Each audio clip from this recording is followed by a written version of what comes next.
Okay students, आज पढ़ेंगे NCERT की 3.2 एक्सरसाइज। तो उसका कुछ बेसिक्स है जो हमने यहाँ पे लिखा हुआ है। अगर आपको भी थोड़ा देखने में दिक्कत आ रही है, नो प्रॉब्लम। अभी हम चुटकियों में इसको देखेंगे कि ये बहुत इजी सी चीज़ है, ज़्यादा टफ चीज़ नहीं है। जैसे फॉर एग्जांपल, अगर हमारे पास कोई दो लीनियर इक्वेशंस दी हुई है यहाँ पे a1x b1y + c1, ये हमारी एक इक्वेशन है और ये हमारी सेकेंड इक्वेशन है। तो बेसिकली इसमें क्वेश्चन किस तरीके से आता है? इसमें क्वेश्चन आता है solve and find out whether the equations have intersecting lines और इट हैज ए यूनिक और एग्जैक्टली वन सॉल्यूशन, और check whether system is consistent और नॉन कंसिस्टेंट। तो आपको ये सब कुछ फाइंड आउट करने के लिए आता है। जनरली ये क्वेश्चन 2 मार्क्स में आता है इस तरीके से। तो एक एग्जांपल से देखते हैं। तो बेसिकली क्या है, पहले तो आपको ये क्लियर होना चाहिए बेसिकली a1 और a2 क्या चीज़ है। a1 और a2 क्या है? ये है आपके कोफिशिएंट हैं, किसके? जो भी टर्म्स आपकी x के साथ है, ठीक है। x के साथ देखो a1 a2 क्या है? x के कोफिशिएंट्स है। b1 b2 क्या है? y के कोफिशिएंट्स है। और c1 और c2 क्या है? आपका कांस्टेंट टर्म्स है। तो बेसिकली हमको ये कंडीशंस चेक करनी है कि ये कंडीशन कहाँ सेटिस्फाई हो रही है। अगर मैं पहली a1/a2 की रेशो देखूं और वो उसको कंपेयर करूं b1 और b2 के साथ, अगर वो इक्वल नहीं होगी, इसका क्या मतलब है? वो इंटरसेक्टिंग लाइंस हैं। और कैसा सोल्यूशन है? एग्जैक्टली वन सोल्यूशन है। तो हम इसका एक एग्जांपल देखते हैं। जैसे मैंने एग्जांपल लिखा हुआ है, ये एग्जांपल है आपका एनसीईआरटी का ही एग्जांपल है। चलो लेट सॉल्व। तो यहाँ पे अगर मैं पहले फाइंड आउट करूँ a1 a2 क्या है, यहाँ पे अगर हम देखें a1 क्या है, पहली इक्वेशन है, उसमें देखें x का कोफिशिएंट क्या है। x का कोफिशिएंट क्या है? 5। b1 क्या है? यहाँ पे देखिए जो मैंने इक्वेशंस लिखी है सभी में पॉजिटिव साइन है। तो अगर हम यहाँ देखें तो इसको मैं इस इक्वेशन को ऐसे भी लिख सकता हूँ +4 ब्रैकेट में -4y। तो b1 का क्या कोफिशिएंट हो जाएगा? -4। उसी तरीके से c1 की क्या वैल्यू हो जाएगी? 8। इसी तरीके से आप दूसरा देखिए a2 की अगर हम वैल्यू लिखें तो क्या है वो? 7। और b2 की वैल्यू लिखें तो वो क्या है आपकी? 6। और c2 क्या है यहाँ पे? -9। अब हमको फाइंड आउट करना है कि ये जो हमारी लाइंस है वो इंटरसेक्टिंग लाइंस हैं, कोइंसिडेंट लाइंस हैं या पैरेलल लाइंस हैं। इनका मतलब भी मैं आपको समझाता हूँ, इसका मतलब क्या है। तो अगर मैं यहाँ पे पहले कंडीशन चेक करूँ a1/a2, इनकी रेशो क्या आएगी आपकी? 5/7। इसी तरीके से अगर हम रेशो निकालें v1/v2, इसकी रेशो क्या आएगी? -4/6। इसको सिंप्लीफाई कर लें, ये दोनों 2 की टेबल से करते हैं। 2 2 ज़ा 4, 2 3 ज़ा 6, तो ये बचेगा -2/3। इसी तरीके से c1/c2 को अगर लिखें तो ये क्या बनेगा आपका? ये बनेगा आपका 8/-9। तो अगर मैं यहाँ पे देखूँ तो देखो इनमें से कोई भी आपस में मिलता नहीं है। ये तीनों की तीनों जो इक्वेशंस हैं वो कोई भी आपस में कंडीशन ट्रू नहीं होती। तो मैं यहाँ से लिख सकता हूँ a1/a2 is not equal to b1/b2। देखो a1/a2 की वैल्यू क्या है? 5/7।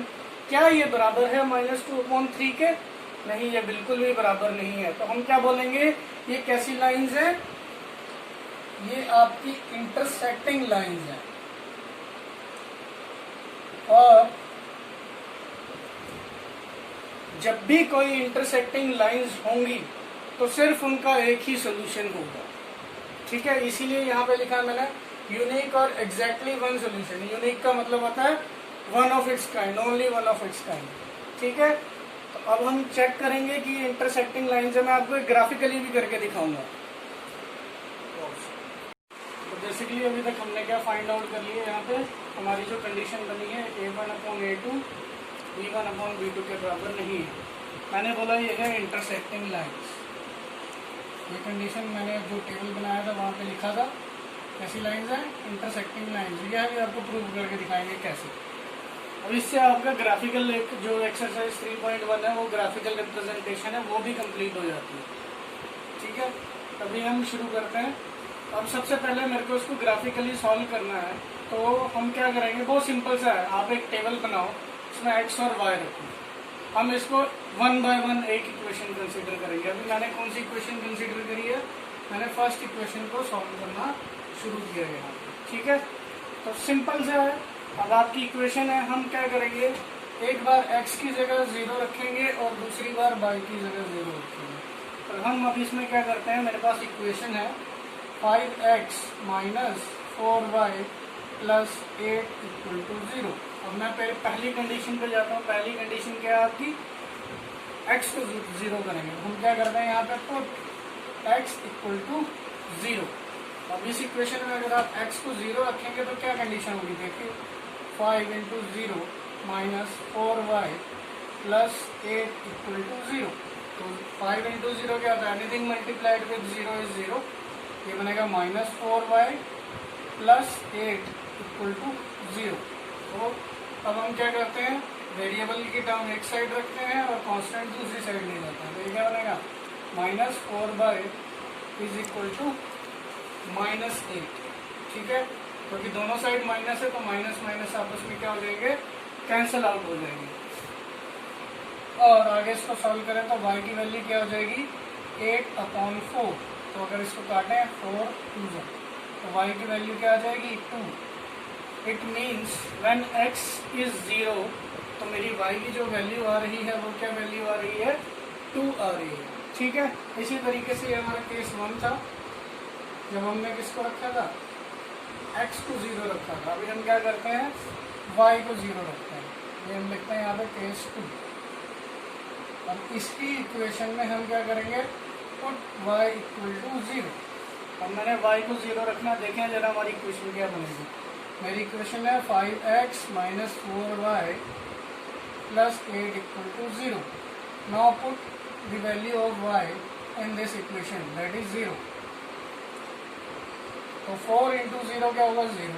हमारे पास इक्वेशन बनेगी 5x प्लस 8 इक्वल टू 0, ठीक है। फिर सेम कांस्टेंट एक साइड रखें, वेरिएबल को दूसरी साइड लेके जाएं। क्योंकि यहाँ पे ये पॉजिटिव साइन है तो दूसरी साइड मूव होगा राइट हैंड साइड में, तो कैसा साइन हो जाएगा, नेगेटिव साइन हो जाएगा। यहाँ से मेरे पास x की वैल्यू क्या निकल आएगी, माइनस 8/5। अगर आप इसको डिवाइड करना चाहें तो डिवाइड करके भी लिख सकते हैं, एज इट इज रहने देंगे तो एज इट इज भी ठीक है। तो अगर हम इसको डिवाइड करें तो ये बनता है माइनस 1/6। ऐसा कोई हार्ड एंड फास्ट रूल नहीं है कि आपने यहाँ पे y को 0, हम जनरली अवॉइड करें, अगर आप अवॉइड कर सकते हैं कि नंबर फ्रैक्शन में है, ठीक है। आप इसकी जगह कोई भी अपने मन से 1 2 3 कोई भी वैल्यू रख सकते हैं, जिससे थोड़ी सिंपल रहने का। तो बेसिकली मेरे को ग्राफ प्लॉट करने के लिए ये टेबल चाहिए था। अब ये टेबल मिल गया। सेम वे अब मैं क्या करूँगा, दूसरी इक्वेशन को भी क्या करूँगा, सॉल्व करूँगा। अब ये टेबल मैंने नोट कर लिया, बाकी मैं रब करने लगा हूँ, पर देखते हैं दूसरी इक्वेशन में क्या बनेगी। अभी सेम वे हम सेकेंड इक्वेशन को भी सॉल्व करने लगे, 7x प्लस 6y माइनस 9। क्या करेंगे, पहले केस में हम क्या करेंगे, और x इक्वल टू 0।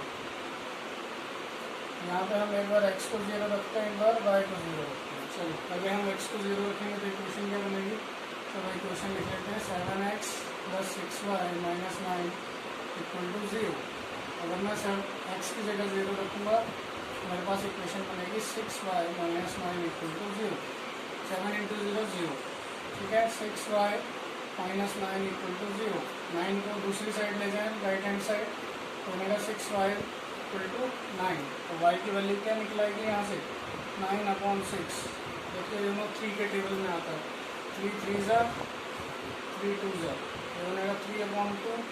आप इसको डिवाइड करेंगे तो ये आएगा आपका 1.5। तो y की वैल्यू क्या आ गई यहाँ पे हमारी, 1.5। आप अवॉइड कर सकते हैं, ज़रूरी नहीं है कि आपको x की वैल्यू ही 0 रखनी है, आप x की वैल्यू 1 भी रख सकते हो, ये आपकी चॉइस है। अब इसी तरीके से हम क्या करते हैं, सेकंड केस फाइंड आउट करते हैं। तो सेकंड केस में हम क्या करेंगे, हम y की वैल्यू को 0 पुट करेंगे। इक्वेशन क्या बनेगी हमारी, 7x, मैं पहले इक्वेशन लिख रहा हूँ फिर सॉल्व करता हूँ। Put the value of y 0। मेरे पास इक्वेशन कुछ इस तरीके की बनेगी, 7x minus 9 equal to 0। Variable एक साइड, कांस्टेंट एक साइड, ठीक है। नेगेटिव था जब हम दूसरी साइड शिफ्ट करेंगे तो पॉजिटिव हो जाएगा। ये बनेगा 9/7। ये आपका कितना बनेगा, आपका बनेगा 1.2 के अप्रोक्सीमेट। ठीक है, यहाँ पे हमारे पास अब रेड पेन से मैंने इक्वेशन फर्स्ट की वैल्यू लिखी है, ब्लैक पेन से मैंने इक्वेशन सेकंड की जो वैल्यूज लिखी हैं वो लिखी है। अभी हम लोगों ने क्या किया है, दोनों इक्वेशंस को सॉल्व करके वैल्यूज फाइंड आउट करेंगे। अभी हम इसको क्या करेंगे, प्लॉट करेंगे। ठीक है, देखो प्लॉट जब भी करते हैं उससे पहले आपको पता होना चाहिए ग्राफ में क्या होता है। यहाँ पे हमने ये एक 2 डायमेंशनल ग्राफ बनाया है, इसमें एक्स एक्सिस है, वाई एक्सिस है। तो यहाँ पे अगर हम 0 से राइट हैंड साइड को मूव करें तो यहाँ पे x की पॉजिटिव वैल्यूज प्लॉट होती हैं। अगर हम लेफ्ट हैंड साइड को मूव करें तो हमारी x की नेगेटिव वैल्यूज प्लॉट होती हैं।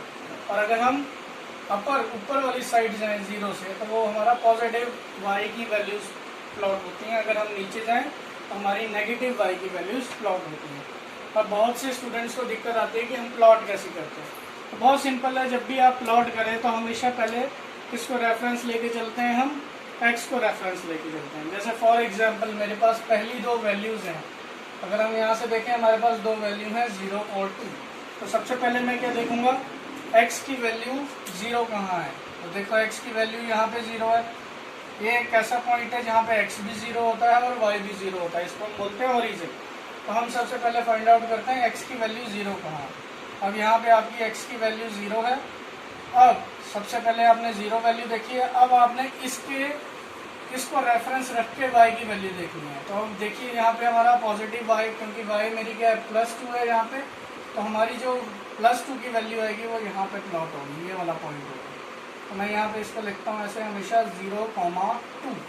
9th क्लास में भी पढ़ा हुआ, आप हमेशा पहले इसको देखते हैं, x को देखते हैं, फिर उससे परपेंडिकुलर डिस्टेंस पे आपको y मिलता है।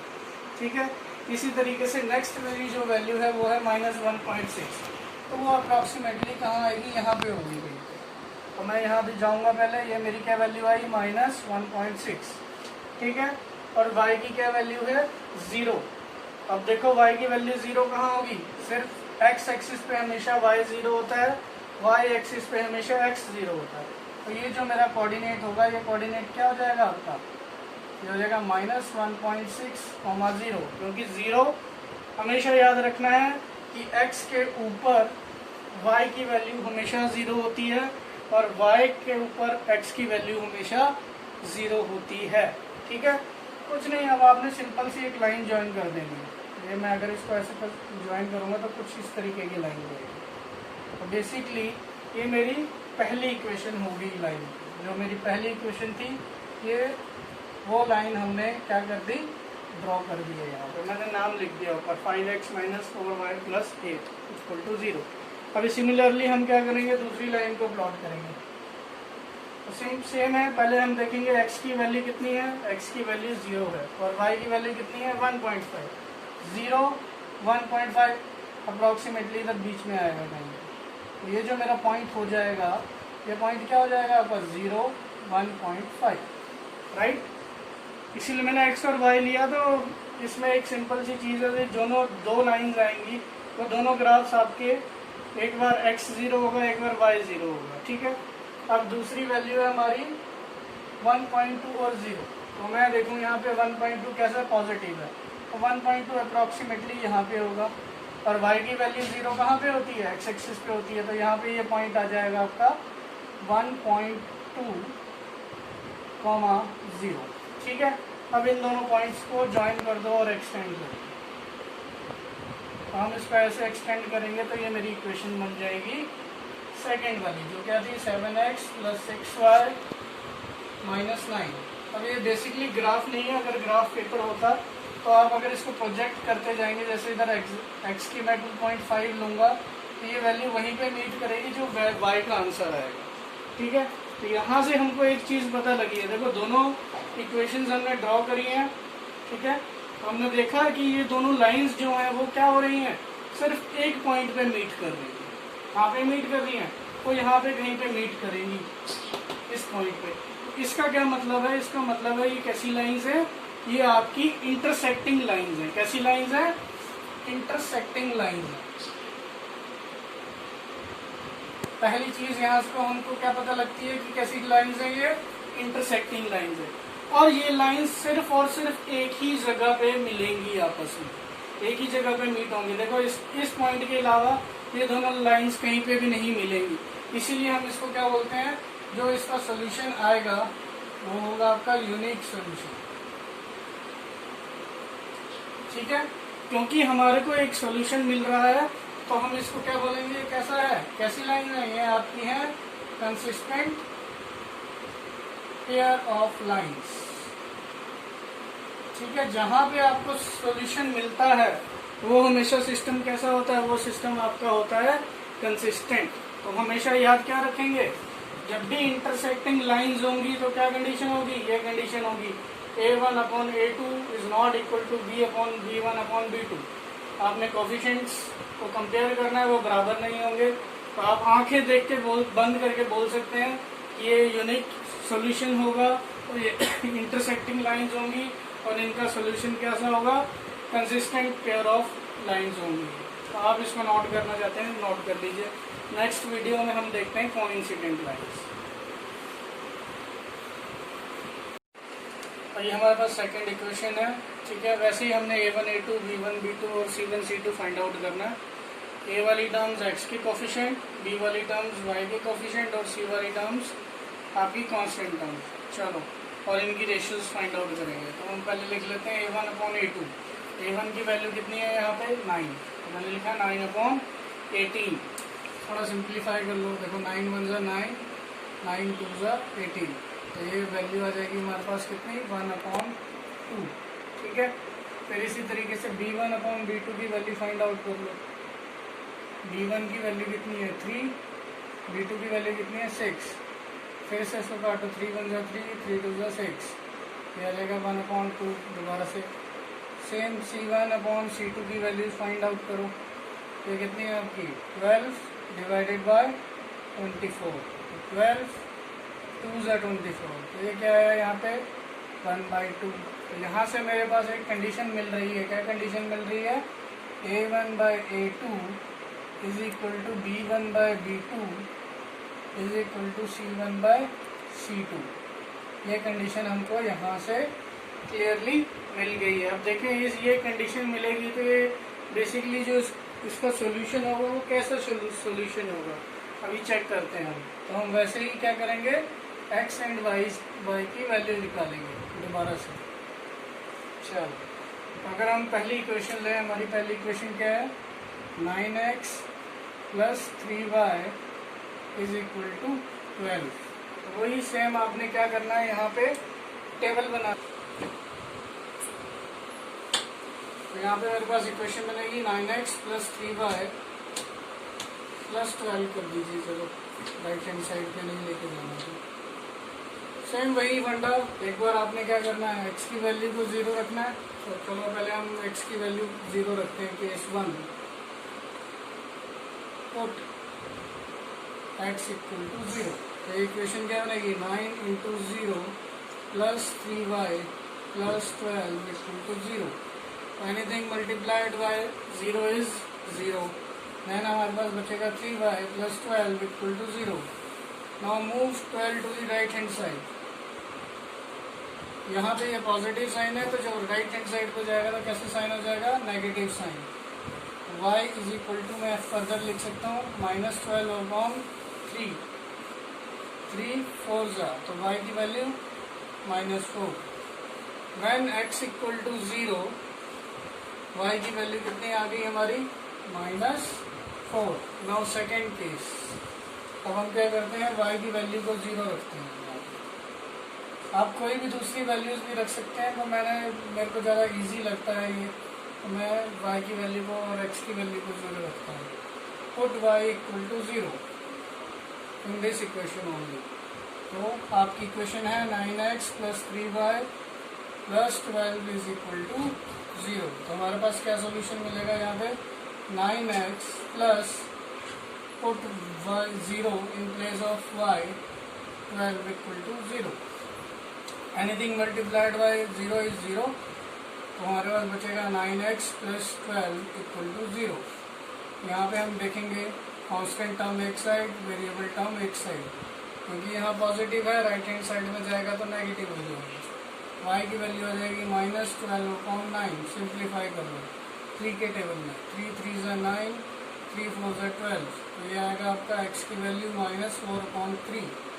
तो आप इसको और सिंप्लीफाई करना चाहें तो डिवाइड कर लीजिए, 3 1 × 3 एंड 10 बचेगा तो 1.33 चलेगा। तो अप्रॉक्सीमेटली कितनी वैल्यू आ जाएगी हमारी यहाँ पे -1.3। ये हमारी हो जाएगी इक्वेशन 1 सॉल्व। सिमिलरली हमने क्या किया, सेकंड इक्वेशन को यहाँ पे सॉल्व करके दिखा दिया। सेम वही करना है, एक बार आपने x को 0 रखना है, एक बार y। पहला केस रखा x की वैल्यू 0। तो देखिए अगर इसको सॉल्व करेंगे तो क्या होगा, 18 × 0 + 6y + 24 = 0। तो आप इसको सॉल्व करेंगे तो y की वैल्यू आ जाएगी -4। सिमिलरली जब हम इसी इक्वेशन में y को 0 रखेंगे तो अगर देखो यहाँ पे सॉल्व किया मैंने, 18x + 6 × 0 + 24 = 0। यहाँ बचेगा 18x + 24 = 0। वेरिएबल एक साइड, कांस्टेंट है दूसरी साइड। तो जब हम इसको सॉल्व करेंगे तो हमारे पास वैल्यू क्या बचेगी, x = -1.3। तो अब देखिए अगर हम, ये हमारी दो इक्वेशंस हैं और दोनों के लिए मैंने यहाँ पे प्लॉट किया है, ठीक है। तो अगर आप देखें तो यहाँ बिना ग्राफ बनाए ही मेरे को एक चीज़ यहाँ पे बहुत क्लियर आ रही है। देखो ये जो ग्राफ बनेगा, क्योंकि इन दोनों की वैल्यूज क्या आ रही हैं, एज इट इज सेम आ रही हैं। तो जब हम इसका ग्राफ प्लॉट करेंगे तो ये दोनों लाइन एक लाइन के ऊपर एक आएगी। इसी एक के ऊपर एक लाइन को बोलते हैं हम कोइंसिडेंट लाइंस। तो ये हमने देखा था लास्ट वीडियो में भी, लास्ट पोर्शन में भी, कि ग्राफ कैसे प्लॉट करना। आप एक तो प्लॉट करेंगे, दूसरा ऑटोमेटिकली हो जाएगा। सबसे पहले क्या देखते हैं, x की वैल्यू 0। तो यहाँ पे x कहाँ पे 0 है, ओरिजिन पे 0 है। फिर जब x 0 है, y की वैल्यू कितनी होनी चाहिए, -4। तो पेंडिकुलरली चले जाओ, क्योंकि y पॉजिटिव ऊपर होता है, नेगेटिव कहाँ होता है, निचली साइड होता है। तो हम यहाँ पे आ गए। तो ये हमारा पॉइंट बन गया कौन सा, 0 -4। ये सेम ही ग्राफ बनेगा दूसरी इक्वेशन के लिए, ठीक है।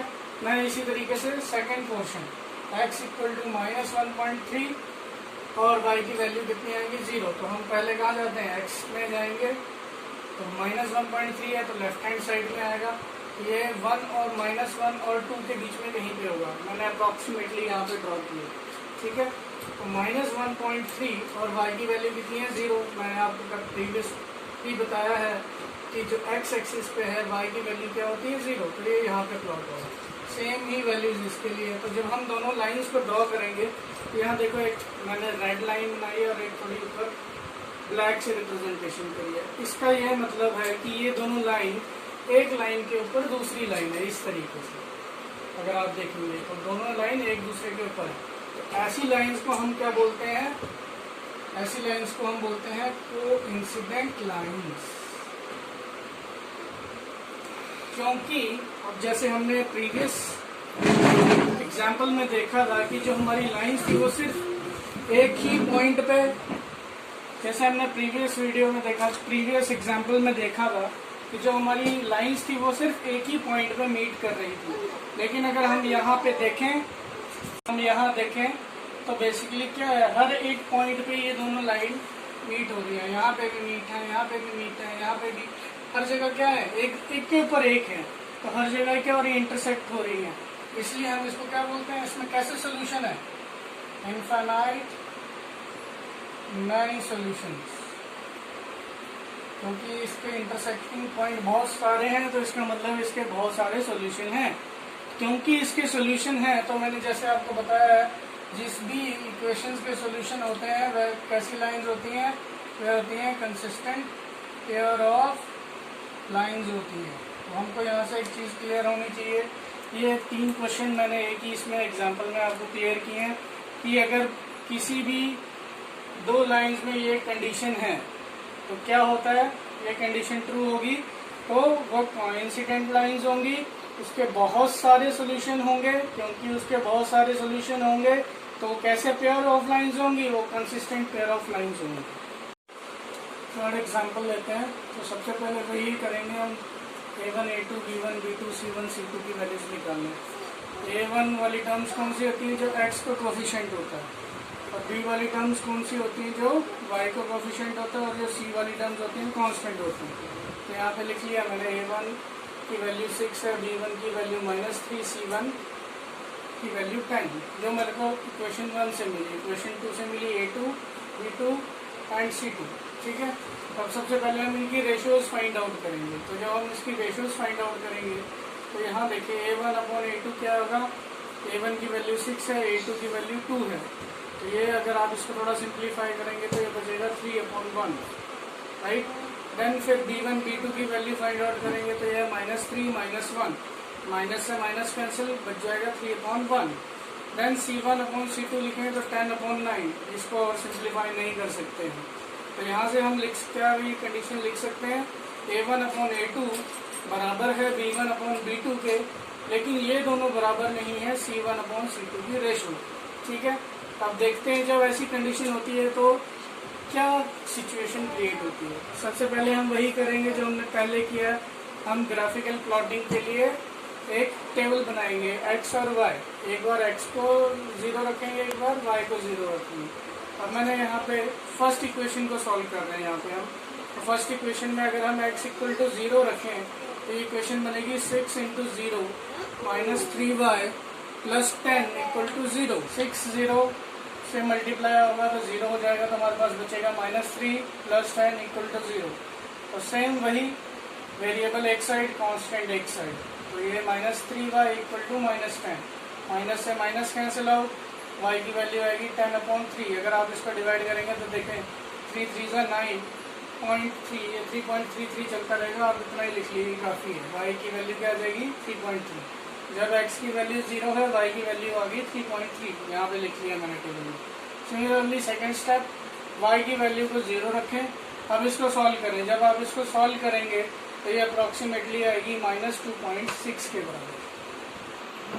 अब हम सेकेंड इक्वेशन को सॉल्व करेंगे। सेम वही करना, आपने table banana, put x = 0 and in second case put y = 0।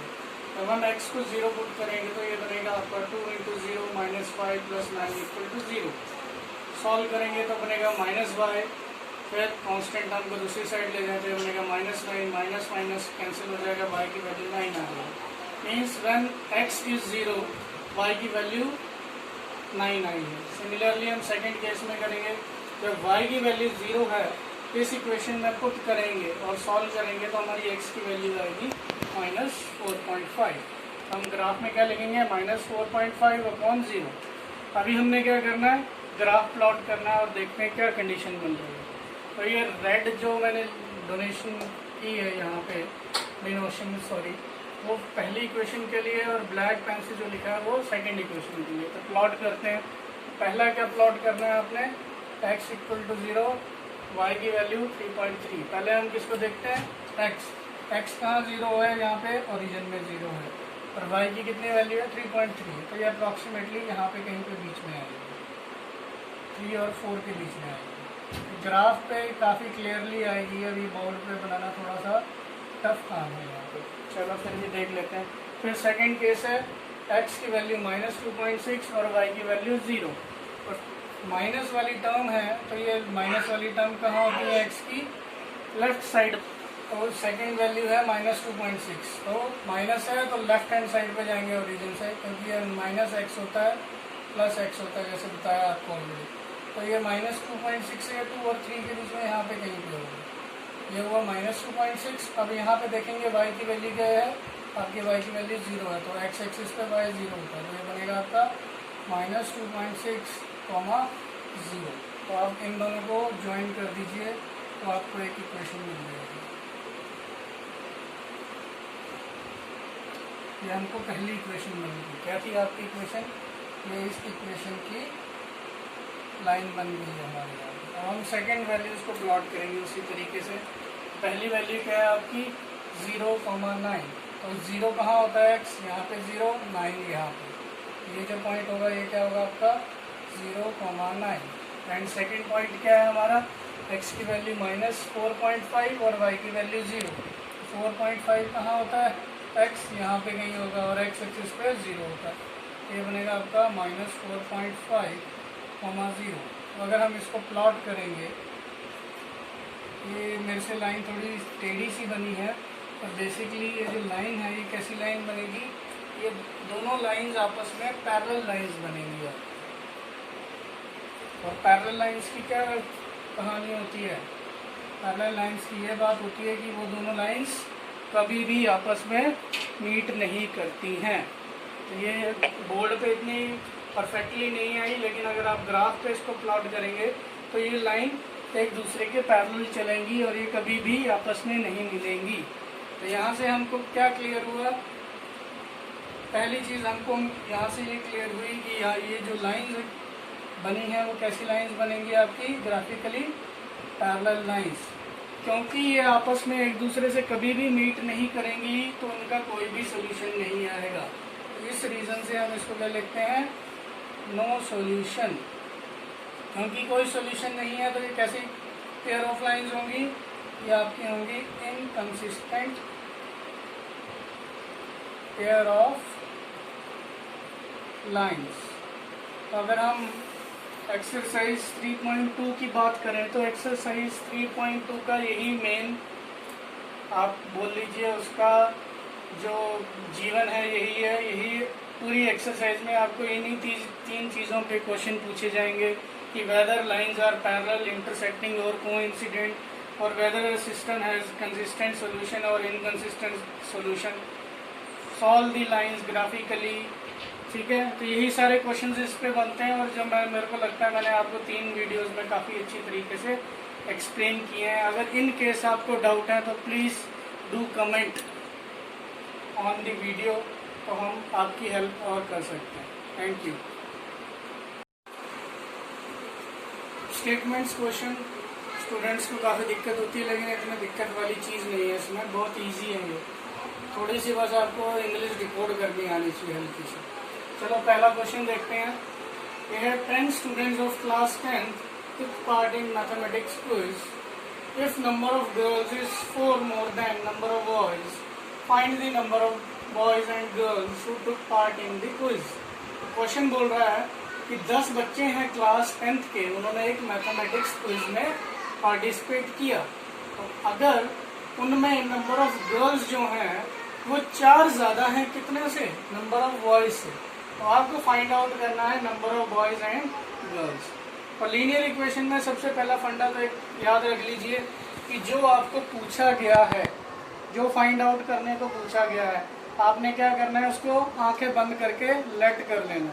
ठीक है, चलो इसका सोल्यूशन देखें। तो यहाँ पे मेरे को क्या फाइंड आउट करना है, number of boys and number of girls. हमको फाइंड आउट करना है number of boys and number of girls. तो जैसे मैंने आपको बताया, जो फाइंड आउट करना होता है उसको लेट कर लेते हैं। लेट क्या करते हैं, number of boys is equal to x. कितने बॉयज थे, एक्स बॉयज थे, एंड नंबर ऑफ गर्ल्स कितनी है हमारी, से वाई। अब क्वेश्चन में बोल रहा है कि टोटल कितने स्टूडेंट्स ने पार्टिसिपेट किया, 10 स्टूडेंट्स ने पार्टिसिपेट किया। ठीक है, इसका मतलब है ये जो 10 स्टूडेंट्स हैं उसमें बॉयज़ भी हैं गर्ल्स भी हैं। तो यहाँ से मैं क्या लिख सकता हूँ, गर्ल्स प्लस बॉयज़ इसके इक्वल होने चाहिए, 10 के इक्वल होने चाहिए। ऐसे ही आपके स्टूडेंट्स होंगे टोटल। तो यहाँ से हमारी एक इक्वेशन क्या, देखो नंबर ऑफ बॉयज़ और गर्ल्स हमने लेट कर लिया, ये इक्वेशन बनेगी आपकी x plus y is equal to 10। First equation बन गई हमारी। जो नंबर ऑफ गर्ल्स हैं और नंबर ऑफ बॉयज़ हैं उनको एडिशन करें तो टोटल कितने स्टूडेंट बनने चाहिए, 10 स्टूडेंट बनने चाहिए। पहली इक्वेशन हमारी इस तरीके से यहाँ पे बन गई। अब सेकेंड लाइन पे आ जाओ। मैं एज इट इज़ इस लाइन को लिखता हूँ तो आपको थोड़ा ईजी हो जाएगा। क्या बोल रहा है, नंबर ऑफ गर्ल्स हैं जो वो क्या है, नंबर ऑफ बॉयज से कितनी ज़्यादा है, 4 ज़्यादा है। तो मैं लिख सकता हूँ जितने नंबर ऑफ बॉयज़ हैं उसमें अगर हम 4 ऐड कर दें तो उतनी हमारी नंबर ऑफ गर्ल्स बनेंगी। यही बोल रहा है क्वेश्चन में, number of girls is 4 more than number of boys. तो नंबर ऑफ बॉयज़ में अगर मैं 4 ऐड करूँ तो उतनी मेरी नंबर ऑफ गर्ल्स बनेगी। तो हमने लेट किया हुआ है नंबर ऑफ गर्ल्स कितनी है, से y है। और नंबर ऑफ बॉयज कितने हैं आपके, x है, तो यहाँ पे बनेगा x प्लस 4। यहाँ से हम अगर इसको थोड़ा सा सिंप्लीफाई करें तो मैं इसको लिख सकता हूँ x, आप y को यहाँ ले जाएं तो माइनस वाई और प्लस 4 इक्वल टू 0। ये हमारी क्या हो जाएगी, आपकी सेकेंड इक्वेशन हो जाएगी। तो मेन जो स्टेटमेंट वाले क्वेश्चंस होते हैं उनमें जो मेन प्रॉब्लम है वो यही प्रॉब्लम है कि आपको ये दो इक्वेशंस बनाने आनी चाहिए। अगर दोनों इक्वेशंस बन गई, क्वेश्चन आगे बहुत सिंपल हो जाता है अगर आपको सॉल्व करना आता है तो। फिर से एक बार देख लो, हमने क्या किया, नंबर ऑफ बॉयज को लेट किया x, नंबर ऑफ गर्ल्स को लेट किया y। तो टोटल 10 बच्चे थे जिन्होंने मैथमेटिक्स क्विज में पार्टिसिपेट किया। इसका मतलब गर्ल्स और बॉयज का सम कितना होना चाहिए, 10 के बराबर होना चाहिए। पहली इक्वेशन बन गई। और सेकंड क्या बोल रहा है, इफ जो नंबर ऑफ गर्ल्स हैं वो कितनी ज्यादा है बॉयज से, वो 4 ज्यादा है। तो इसका मतलब है नंबर ऑफ बॉयज में अगर मैं 4 ऐड कर दूंगा तो उतनी मेरी नंबर ऑफ गर्ल्स होंगी। तो यहाँ से मेरी सेकेंड इक्वेशन बन जाएगी y(x - y + 4 = 0। अब ये दोनों इक्वेशंस को आपने क्या करना है, ग्राफिकली सॉल्व करना है। हमारे पास दो इक्वेशंस आ गई, x + y = 10, x - y + 4 = 0। जैसे ऑलरेडी हमने देखा, हम क्या करेंगे, क्योंकि ये क्वेश्चन पूछा है उसने ग्राफिकली सॉल्व करना, तो आपको वही x की वैल्यू 0 रखो, y की वैल्यू 0 रखो। यहाँ पे मैंने फटाफट कर दिया, आप इसको सॉल्व कर सकते हैं। जैसे अगर ये सिंपल है, यहाँ देखें x की वैल्यू अगर हम 0 रखें तो y = 10 बचता है। अगर y की वैल्यू 0 रखें तो x = 10 बचता है। तो मेरा टेबल बन गया फर्स्ट इक्वेशन के लिए। इसी तरीके से सेकंड इक्वेशन के लिए अगर मैं x की वैल्यू 0 रखूंगा तो ये क्या बनेगा, -y + 4 = 0। 4 उस साइड जाएगा तो -4 हो जाएगा। x - y + 4 = 0 है, तो अगर मैं इस इक्वेशन में x की जगह 0 रखूंगा तो क्या बनेगा, 0 - y + 4 = 0। -y + 4 = 0 -y 4 right hand side जाएंगे तो हो जाएगा नेगेटिव। तो y और y नहीं, सॉरी, नेगेटिव कैंसिल हो जाएगा। y की वैल्यू कितनी आ जाएगी, 4 आ जाएगी। अब अगर आप y की वैल्यू 0 रखेंगे तो ये क्या बनेगा, x - 0 + 4 = 0। इधर x की वैल्यू कितनी आ जाएगी, -4। ठीक है, अब हम इसको प्लॉट करेंगे, पहले वाले को प्लॉट करेंगे। x 0 y 10, 0 से परपेंडिकुलर 10। फिर सेकंड क्या है, x 10 y 0, तो y x एक्सिस पे 0 होता है, यहाँ पे हो गया। एक हमारा ये पहली लाइन हमने प्लॉट कर ली, दोनों को ज्वाइन कर दो। ठीक है, अब सिमिलरली आप सेकंड इक्वेशन को भी इस पर प्लॉट करो। तो किस तरीके से प्लॉट करेंगे, x = 0,